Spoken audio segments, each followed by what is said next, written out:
Okay, perfect. So I will post this to Canvas later today or tomorrow. And if there's any time that you have to leave, then feel free to do that. It's not mandatory, but I do want to, if you're here, that's great. I want to engage, and hopefully some students will ask some questions. The first chapters that you took, you had a skill assignment, you had a major project, which was that collage assignment and our interview, and then you had a test and a movie test.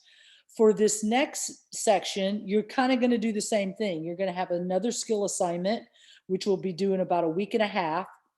You'll have the increasing or decreasing touch, which will also be due in a week and a half.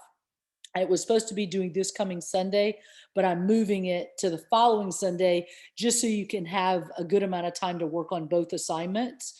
And then after those two assignments, you have your first test, or your second test for the verbal, nonverbal, and listening chapters. After that test, you'll do the exact same thing that you just did, where you'll watch a movie that relates to those chapters, and then you're going to take a movie test. And that's all you'll have to do for this section: a skill assignment, the one-page paper looking at increasing and decreasing touch, and then the test and movie test. So 4 things kind of connected to this section.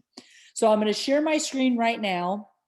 And the first thing I want to do is show you those 2 assignments that are listed here.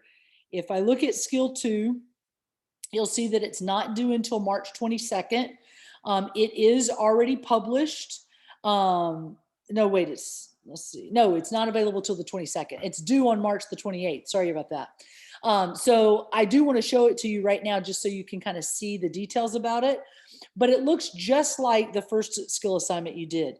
You get to pick one from the list. You do it outside of, our class time, and then you write a one-page paper. You can double space it if you want, but it has to be typed. And you submit that through the skill assignment on Canvas. You can pick any of these, and all of these tasks relate to the 3 chapters: the listening chapter, the verbal chapter, and the nonverbal chapter. So you just pick the one that you feel like would be a good assignment for you to, try to do, and then you turn that in. And what I will do is, after today, I'll make this available so you can turn it in anytime between now and the 28th. So just make sure that you're looking at it ahead of time and getting prepared for it, and ready to turn it in. The other assignment that you have to turn in and should be working on is this increasing and decreasing touch assignment. And that assignment was supposed to be live on Monday, but I am going to make it live a little bit earlier. I know many of you are juggling lots of different things, like a lot of people during these times. So I'm going to give you a little extra time by releasing it early. So if you look at it and you say, hey, this is something that I could work on over the weekend, get it done. And that way you've got that paper turned in before the 21st, which is about a week and a half away. Now, this chapter is the next chapter that we're going to talk about. So that chapter is something we'll go over next week. So it's not really relatable to this chapter that we're talking about this week. The difference is that one is talking about no words whatsoever. It's only looking and trying to analyze eye contact and body language and, actions that we take, and reading into those actions and what they mean. So for example, when Guido did the march and looked at his son, we know he was trying to kind of have a bonding moment with his son as those guards were taking him away. He was probably scared and nervous and anxious about what was happening, but he was thinking about connecting with his son in that nonverbal moment of kind of walking like the military. And so that would have been a nonverbal action that had no words connected to it. Just like when he did that thing where he tried to, play the mind game and make something happen. There was lots of nonverbal elements that played into that movie that you could think about when you're doing this assignment. But this assignment, you have to increase or decrease your touch with people in your life. Now, for example, in this pandemic, we probably all have decreased our touch. We're standing further away from people. We probably don't hug people as much as we used to. We're not seeing people as much as maybe we did before. So decreasing is going to be really easy. And what I would try to get you to do is to challenge yourself in the increase if you feel like you've been doing a lot of decreasing. So that means like if you're living with people, you might, sit next to them on the couch and talk to them about something.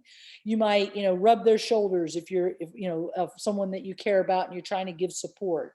If it's a, romantic partner, you might try to grab their butt as you're passing them in the hallway, or try to hold their hand or kiss them more or whatever, and not say, hey, I'm going to try to hit on you right now, non-verbally. You're not telling them anything. You're just acting out non-verbally and invading their space a little and seeing how they react. Now, that would be if you increase touch.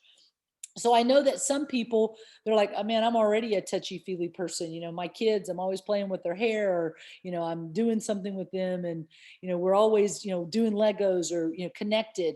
Well, if that's you, if you're already an increased touch person, I want you to try the other half and try to decrease touch. So for example, if they come over and, they sit by you on the couch, you might move to another area, and not so dramatically that it looks like you're pissed off or mad, but you're trying to show that you're getting space and you're creating boundaries.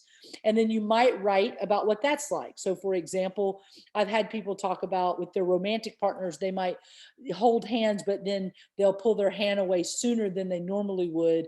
And they'll notice that the person's like, is everything okay?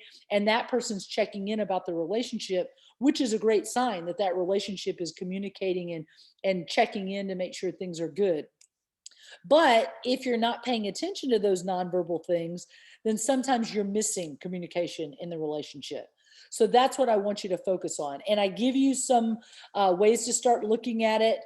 There's a document that's on here that you can look at that gives you some ways to look at that PowerPoint that kind of talks about nonverbal communication, and that's the lecture for next week. But if you're looking for ideas, you might want to look at that chapter 6 nonverbal chapter, because at the very end of this slide you'll see the types of nonverbal.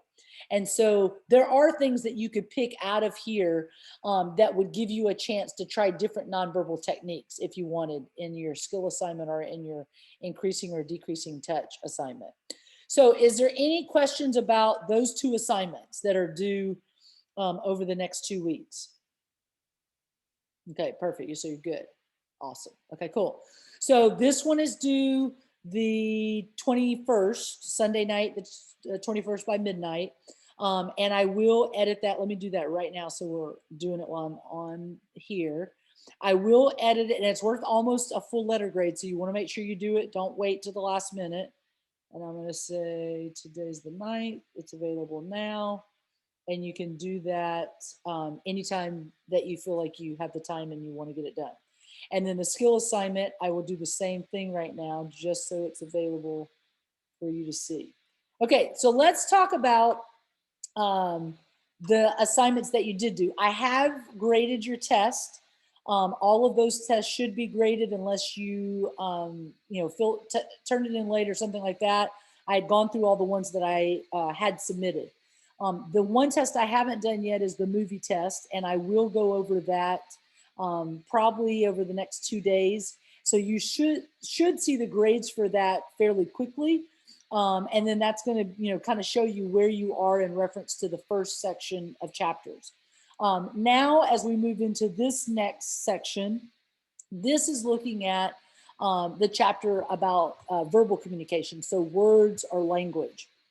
And what you should know is the difference between this chapter and next week's chapter is it has to have linguistic value to be verbal communication. So for example, if you say, do you love me, Robin? And I go, yeah, I definitely, I love you. And that, you're going to give some definition to, and you're going to be like, well, why did you hesitate? And what did, mean when I asked you that question? And so that, or that delay or that pause is that nonverbal communication. It does not have linguistic value. You can't look it up in the dictionary and try to make sure, what it means. You're going to have to either figure it out on your own or directly ask me about what that hesitation was. So for example, if you've ever sent a text to someone and maybe you're arguing with them and they don't answer right away, and their tactic is to delay, and you're more mad that the fact that they're not responding to you That's nonverbal communication. The language they send back is more of the verbal or the written communication, but that delay is part of that nonverbal communication. So words have to have linguistic value. You've got to be able to look them up in the dictionary, either the Urban Dictionary or the Oxford Dictionary or whatever dictionary you use. It's got to have some type of definition. Now, there are different ways that we can look at, hold on, I'm gonna move to the next slide. Hold on, what is going on? That's weird. Oh, there we go. So there are different ways that we can look at language. So we can define it based on its principles. So for example, we know that it's connected to culture.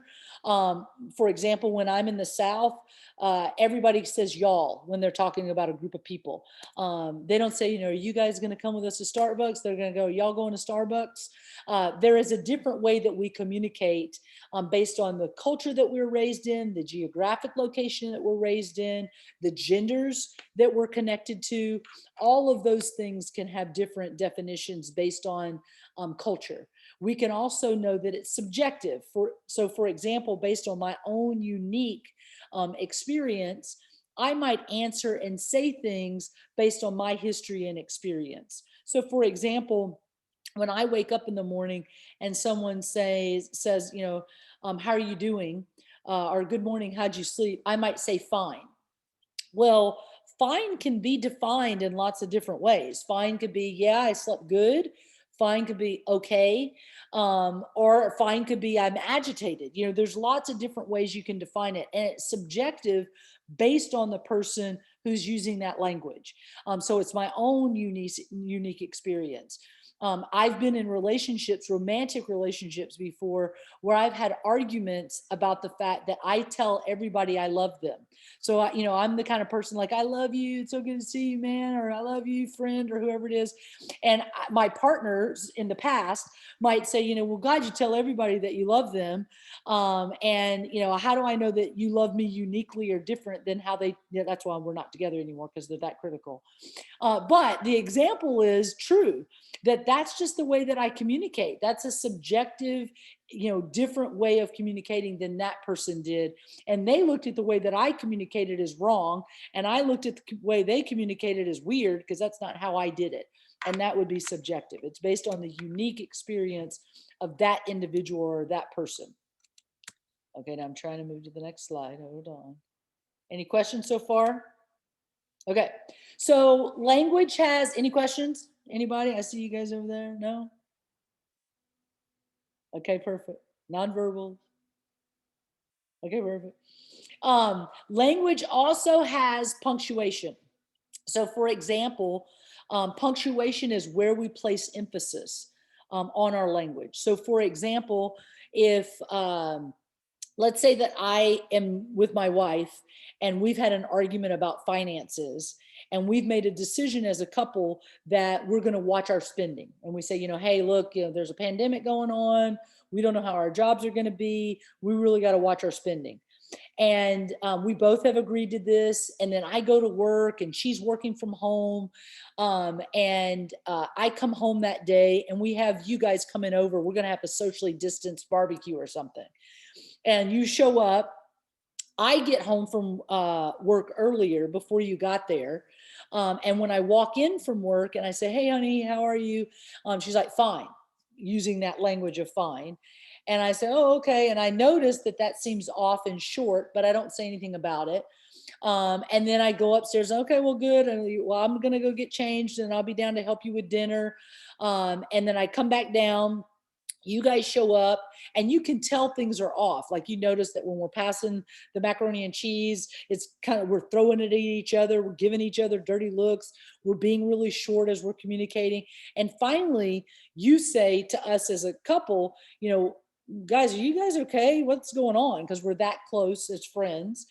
And I say, I don't know. I come home and this heifer just starts, answering me all direct and throwing the mac and cheese across the table. And, all I did was say, how was your day? And she's just been short with me from the moment I walked in the door. Now that's where I'm punctuating the fight. That's where I'm defining the fight happened. And she looks at you and says, Well, you know what? Robin and I had an agreement that we were going to be watching our spending. And I noticed her checking in today on Facebook, showing a plate of food at Red Lobster where she had gone for lunch. And I'm sitting here eating a ham sandwich while she's out on the town going to have lunch at Red Lobster. Must be nice. Now, when did the fight start for her? It started either the night before when we talked about budgeting, or that day when I posted something on social media. And I had no idea that she was upset and she was angry. So the language that's happening and the punctuation of that argument is happening at that time that the person is defining it. So I might ask you, hey, when did you guys meet? If you're, friends with someone else or romantic partners with someone else, you might say one story and they may say a totally different story because they remember it differently. That's punctuation. And then the rules that we have around language, there's ways that we regulate language. There's ways that we use it complex. I can say a joke. I can say something sarcastically, or I can just communicate and I'm asking a question. There's lots of different ways that language can be complex. And then we also learned about perception checking. So like checking in to make sure that my understanding of the language is actually where we are in our communication. And if there are problems, I'm doing that effort to kind of check in. Phonological language is like looking at it from the rule of phonetics. So when you look at a definition online, sometimes you'll see the phonetic spelling of that word, and that's telling you how to sound out the word. Even though if you were to look at the word like xylophone, starts with an X, you'd never think that Z is how you would say it. But the phonetic saying is different than how it's spelled. That would be phonetics and the rules around language.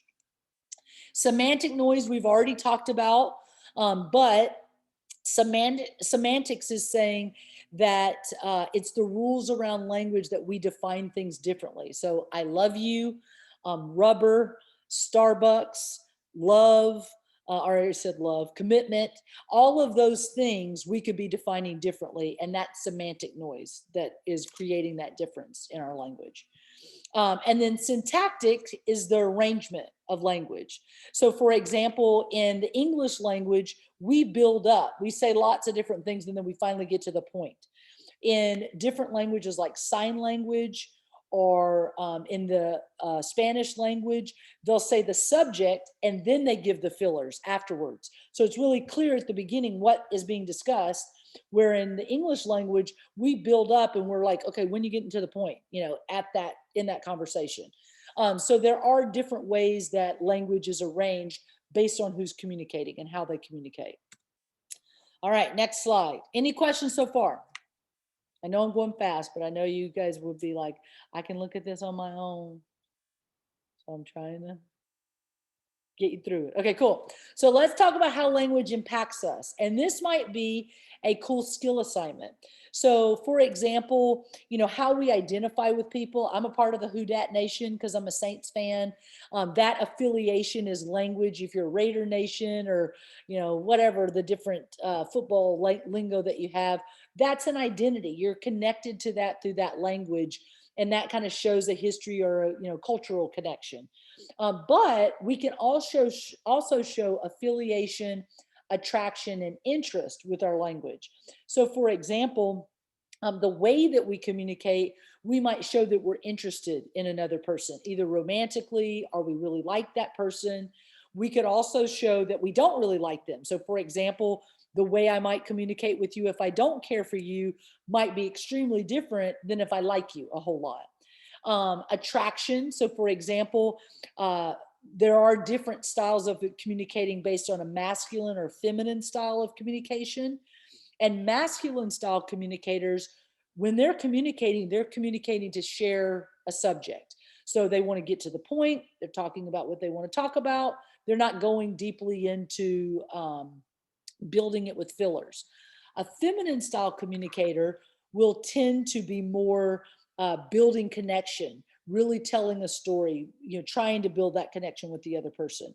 And so, for example, when I tried to set my brother up with this girl one time, they were talking, and if I was to have assumed based on their conversation, I would have told you he doesn't like her. He's not interested.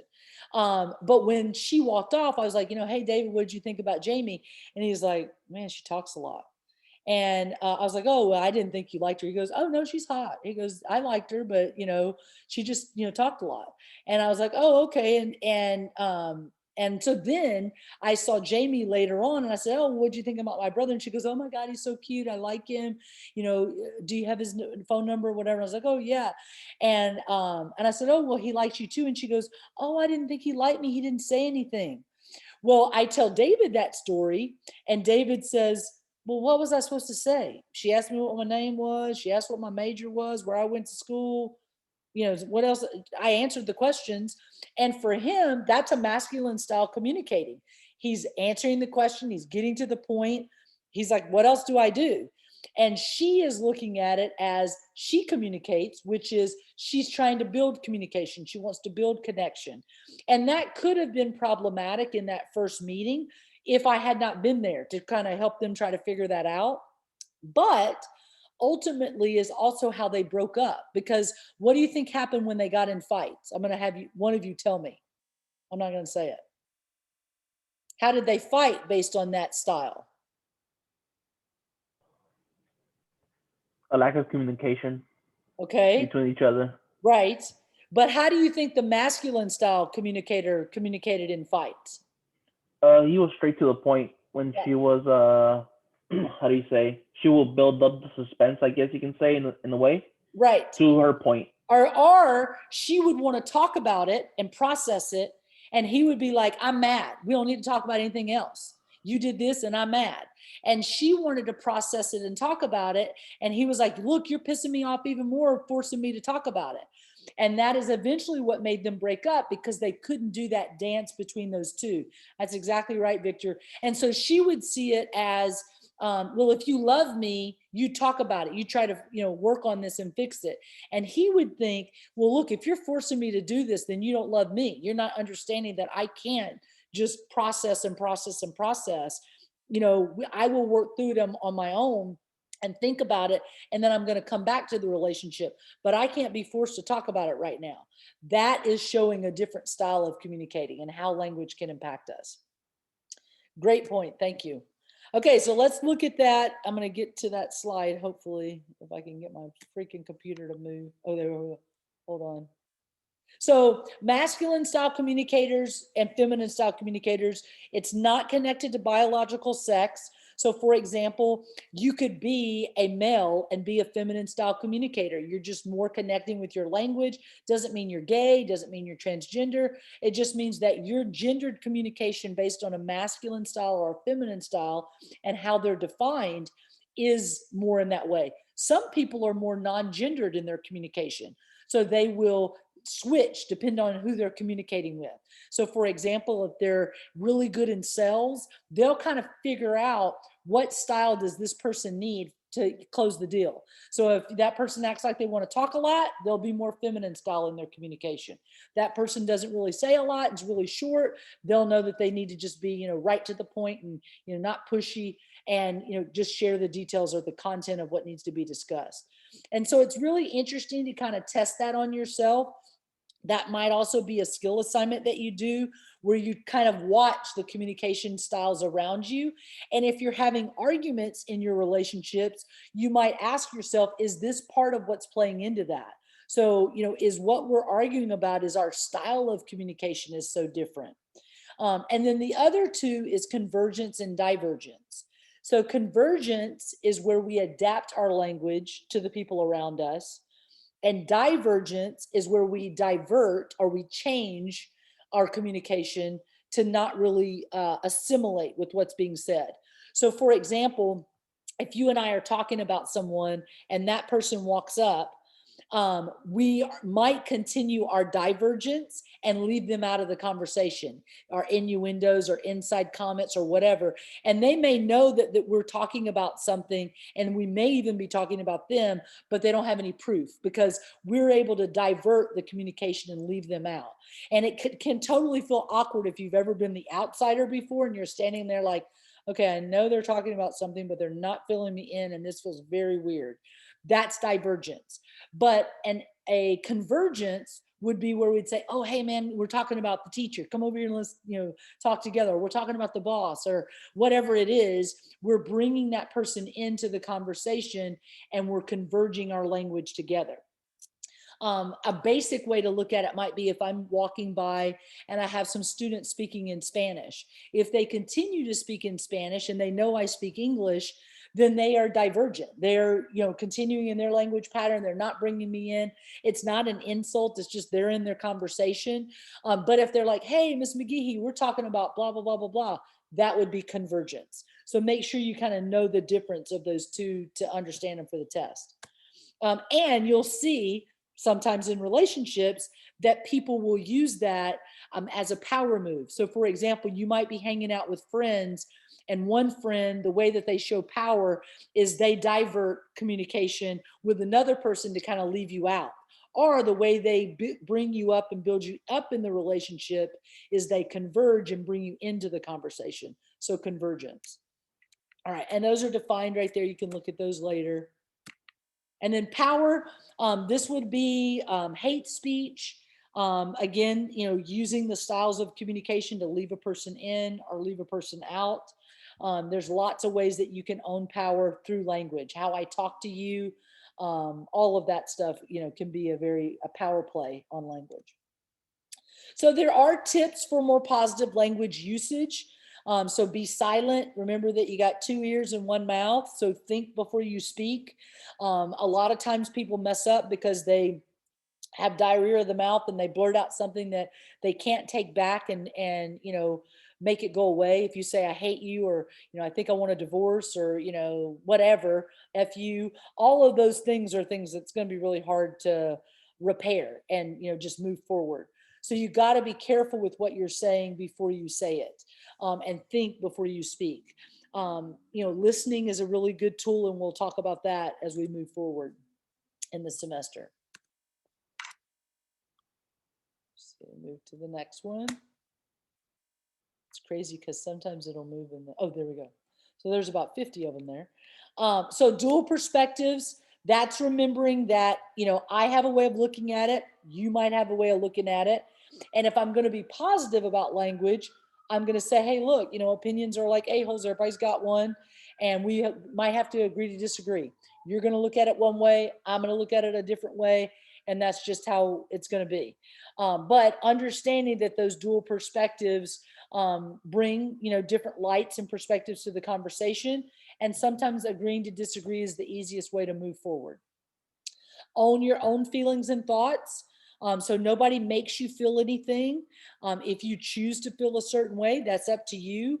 So own it. If there's something that you say, make sure that you really can back that up with what you're really feeling and thinking. Don't say something and say, well, you made me say that. Nobody makes you say anything.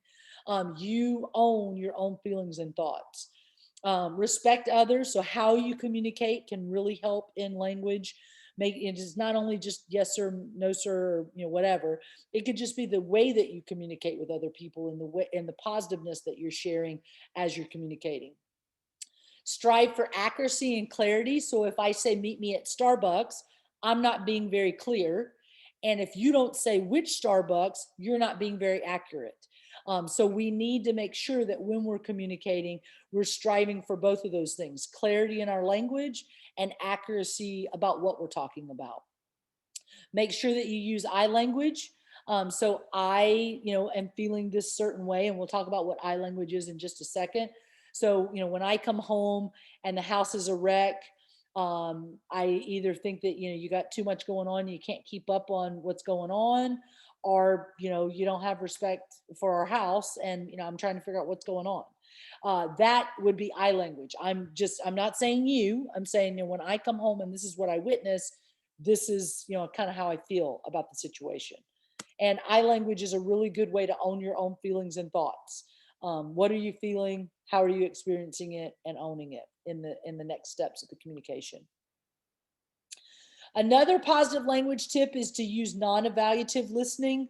So while you're talking to someone, not judging them or thinking other things, really just trying to have an open mind and listen. Not paying attention to those superficial things that we sometimes are thinking about, but really just kind of being engaged and thinking about positive things that we can say back in the conversation. Giving verbal responses like, oh, that was a good idea, or I really like that. Has that ever happened to you? All of those are good ways to show that you're easily engaged in the conversation. And it also draws the other person out in the conversation, gets them engaged as well. Make sure that you give invitations to share. So, for example, you might say things like, hey, what's your opinion about this? Or you're trying to draw them out and get them into the conversation that you're having, get their input instead of you just sharing, what your 2 cents is. And then make sure that you're seeing and saying the best. Positive language, look at Dr. Seuss is always the best way to operate. If I'm seeing and saying the best, then there can't be fault to my language and my communication. If other people are taking it to the negative level, then that's on them. It's not on me. And just thinking about and operating it in that fashion, or looking at it from that fashion. Making sure I'm complimenting others. So really want to make sure that, hey, I know that we disagreed on that dual perspective, but I really appreciate that you listened to what we were saying, what we were talking about. Or, I know that we're fighting, but I wouldn't want to fight with anybody else other than you. All of those things are a way to compliment and build on the relationship instead of just looking at the negative. And then if people give us compliments, reminding ourselves to accept the compliments. And this is a big fault of mine. Like somebody will say something nice and I'm like, oh, no, no. And I dismiss it. And people will stop giving compliments if you're always dismissing them, number one. But number two, it doesn't feel good to give a compliment and it's immediately negated. So just say thank you in your mind. You can tell yourself whatever you want, but just say thank you and then move along. But we should be accepting compliments if people are giving them. Just as if we do something wrong, we want to make sure that we say we're sorry. And if someone says they're sorry, we need to work to forgive them. It doesn't mean we can forget, but we do need to work to kind of forgive and move on. We want to be expressive and sincere. So don't say things you don't mean. Try to be clear with your language and expressive and energetic with what you're saying. Always makes you a better communicator the more clear and expressive and sincere that you are. And you want to make sure that you're persistent. So if someone says, oh no, I look terrible, I know you think I look good, but I don't, then you need to say, no, I really do. And I'm going to keep telling you till you believe it. Even though you may have that desire to say, man, I'm going to stop giving compliments if they keep dismissing it, be persistent. It generally takes us about 11 times to start believing something. We have to hear it 11 times before we start acting on that. So you have to be persistent to get those positive messages to perpetrate, or not perpetrate. What's the word? Penetrate that negative that they may have in the moment. So try to be consistent and persistent with your messaging. And then let's see what the next one is. I think it's the apologize. Sorry it delays on us. Perfect. Okay, hold on. I want to make sure. Yeah. Okay. So let's talk about the I statements that we were talking about earlier. So there are ways that we can put responsibility on the other person when we're communicating. One way would be it statements. So it statements would be, it makes me so mad when you do that. Well, if you were to tell me that, I'd be like, okay, well, I don't know what you're talking about, because that means I've got to figure out what is it that makes you so mad when I do what. And so, but if you say, when I'm interrupted, when I'm talking, it frustrates me. Well, then I know if I'm interrupting you that it's me, and that is the behavior that you don't like. So I don't need to use it language. I need to be clear and use I language. Another way that we can share responsibility to the wrong source is to use but statements. And but statements are face saving statements, and not B-U-T-T, but B-U-T. So I love you, but if anybody's ever heard that before, you generally don't want to hear the next comment, which is, I think we need to break up, or I love you, but I don't think it's working out. what I generally say when I start to hear someone say a positive and then they say, but, I love to call people out and say, okay, look, I need you to know that I know that this is a face saving moment. And what you're really trying to tell me is about to happen. So, let's just cut to the chase. What are you trying to say? And so if someone's saying, you've been doing a great job here, but I think we're going to need to let you go. Well, that's what they're trying to get across.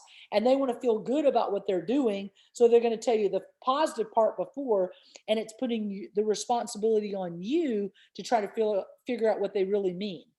So it doesn't feel good for someone to say, I love you, but I think we're going to break up.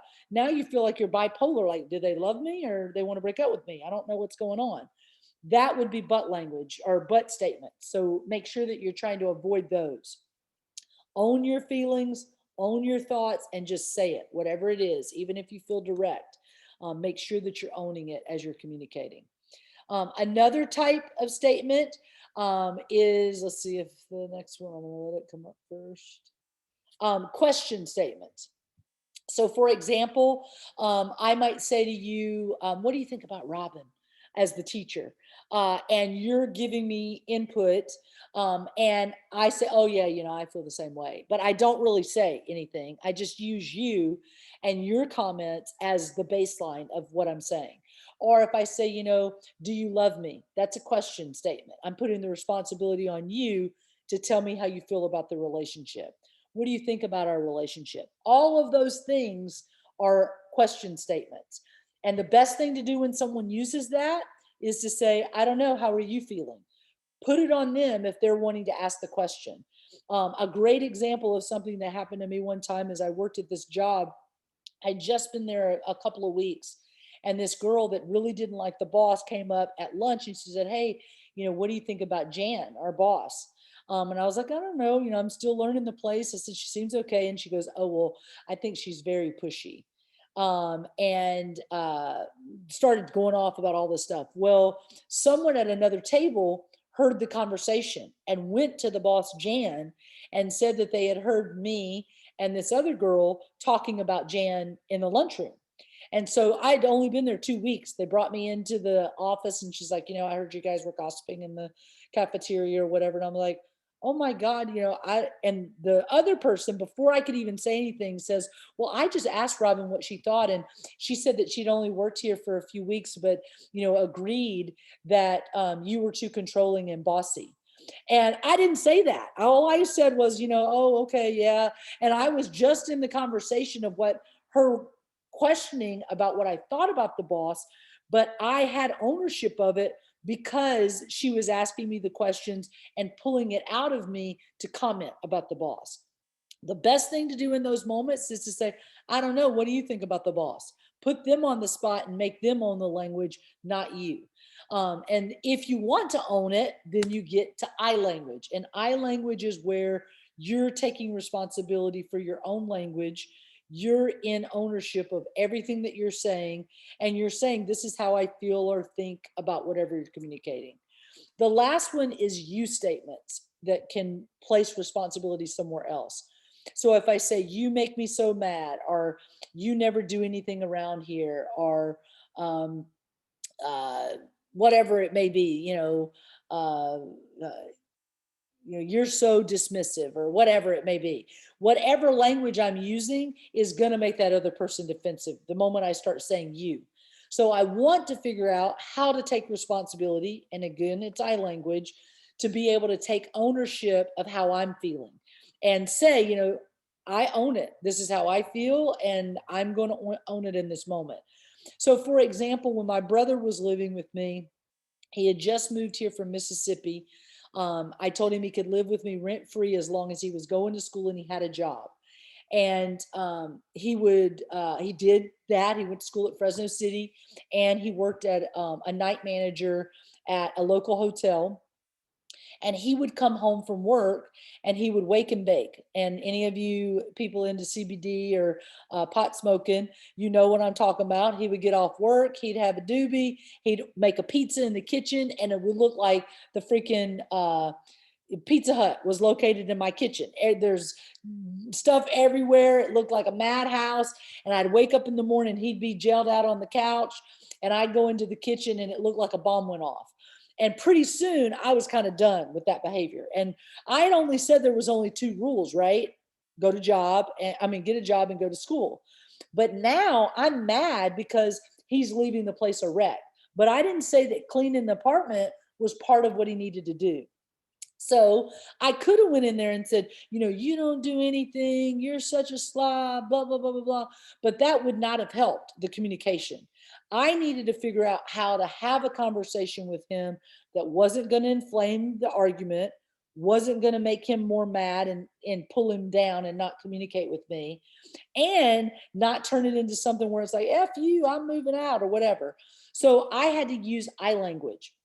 So I came to him and I said, when I come home or when I wake up in the morning and the house is a mess, then I talk about my feelings. It makes me feel taken advantage of. Or it makes me feel like it's all on me to keep the house clean.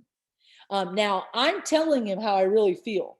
I'm not saying it's him that's making me feel that way, but that's how I really feel. When I walk in and the house is like this, it makes me feel overwhelmed, or it makes me feel angry, or whatever it is that I'm feeling. And then I'm going to give him the consequence of that. So then I might say, when I come home from from work, or when I wake up in the morning and the apartment is a mess, it makes me feel angry, and that makes me want to do what? Now, I want you to tell me what you think I might go to. You guys say it. You may have to kick him out. Okay, great, Levi, you're perfect. So most people, and even when I'm in therapy with some couples and somebody will talk about, what's the next step if they're apart, what is the next move? A lot of them will say, oh, well, we're going to have to break up. Well, that's pretty drastic. Like, I'm going to move from he didn't clean the kitchen to I might have to move, he might have to move out. So I want to think about, is that really the step I want to take? Because yes, Levi's right. When we're thinking about and we're mad about something, we go to that drastic thing. I'm going to have to ask you to move out, or we might have to break up. And that feels very threatening and uncomfortable, and it's going to escalate the argument. But if I create a gradual progression, it's going to give me time to make sure that what I want to move to, I'm ready to move to that. So for example, he's my brother. I may not be willing to kick him out, even though I say I'm going to. And that's going to create more problems, because if I say, if this continues, I'm going to have to ask you to move out, and I'm not willing to follow through on it, what's my brother learning?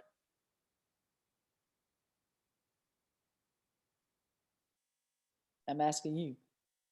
That he might take advantage of you? Exactly.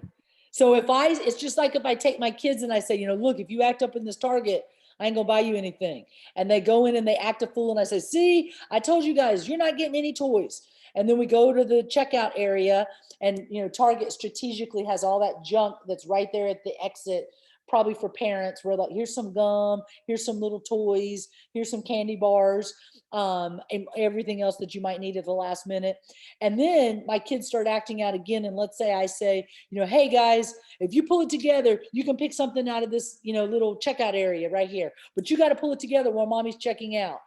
And they're like, oh, they act real good for a second. And I say, okay, well, pick out what you want. And, one kid gets a little Hot Wheel and the other one gets a little Barbie or whatever. They throw it up on the conveyor belt. What did they just learn? They can act however they want, and they're gonna be able to get away with it. Because if I just, tolerate it, I'm going to just, all the rules go out the wayside. And so I have to be ready to follow through with whatever I say. So my best option might be to say to David, hey, when I come home and the apartment is a wreck, it makes me feel very uncomfortable. And if this continues, we may have to talk about hiring a housekeeper, or we might need to create a chore chart. And those are beginning steps. Now, let's say that we go to hire a house, or let's say we create a chore chart and David doesn't do it. And I do what I say I was going to do. He doesn't do his. And now it escalates to, we're going to hire a housekeeper. And he's like, well, I don't have the money to pay for a housekeeper. And that may be where I say, look, I feel like I'm making a lot of accommodations and I don't feel like I'm being met at my effort. And that makes me feel taken advantage of. So I don't have any other option than to ask you to move out. I might get to that point, like Levi said, but I definitely don't want to start there unless I know I'm going to be able to follow through on it. Because if I don't, I could set myself up in a very difficult spiral and find that that's going to put me in a disadvantage of power in the relationship if I know I can be taken advantage of every time. So I've got to be honest with my language. That's the advantage of using I language. But I've also got to be aware that the other person could just not follow through on whatever we're saying. It could just be seen as defensive making no matter what, and it's not helping the relationship. I've got to have someone who is as committed as me to work on the communication and really build the relationship as much as I'm trying to do that. Does that make sense? Okay. So that is the chapter 4 lecture, or I don't know if it's chapter 4, it might be chapter 5 in your textbook. But this is the chapter for verbal communication that you definitely want to make sure that you're looking at. I will send out this video and I will send out the chapter for you to look at. And I've opened up those 2 assignments and you can start working on those before their due dates and get those in as soon as possible. Okay, any questions? What were those chapters again? That this was talking about? Was it chapter 6 or was it chapter 5? Let me see. It's the verbal. Let me just do that real quick. Cynthia.